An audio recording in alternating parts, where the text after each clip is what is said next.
Good morning mga kabisdak, so ito yung ating ganap araw-araw pagkagising natin.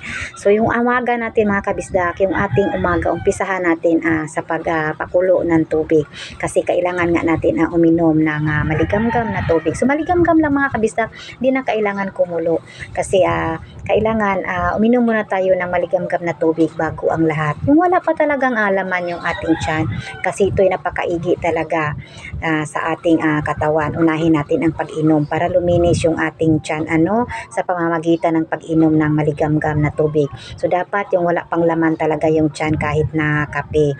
So pagkatapos naman mga kabisdak, maghihilamos tayo. Gagamit lang tayo ng mild soap sa ating paghihilamos. Syempre natulog tayo magdamag, so pagising natin marami tayong mga muta-muta pa dyan. So syempre hindi natin alam, baka may biglaan tayong bisita kahit umaga pa. So kailangan nakapaghilamos na rin tayo mga kabisdak. So ayan, gagamit tayo ng mild soap kasi mas maganda yan para sa ating muka.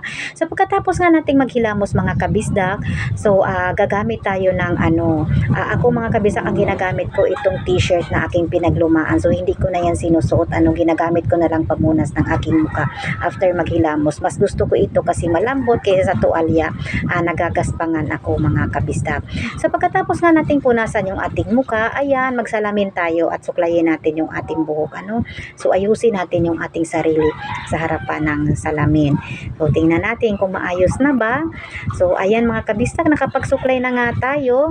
So kaptapos natin magsuklay, ayan na naman, saka na tayo magkape mga kabisdak. So habang nagkakape mga kabisdak, andyan na yung nagmuni-muni tayo, iniisip na natin kung ano ba yung susunod nating hakbang na gagawin pagkatapos nating magkape. So ganun talaga yung mga nanay mga kabisdak, walang nababakanting oras. So ayan, habang nagkakape, kung ano-anong bumapasok, samot-saring pumapasok sa ating isipan habang tayo ay nagkakape. So ayan nga mga kabisdak, habang inuubos ko yung aking kape, iniisip ko na kung anong nasusunod kong gagawin. So pagkatapos ko nga magkape, so naisip ko na magpagpag na lang muna ng upuan kasi nalinis ko naman na yan kahapon. So hindi na yan ganun karumi. So ayusin natin yung mga unan, ipagpag natin yung mga alikabok-alikabok. So ayan.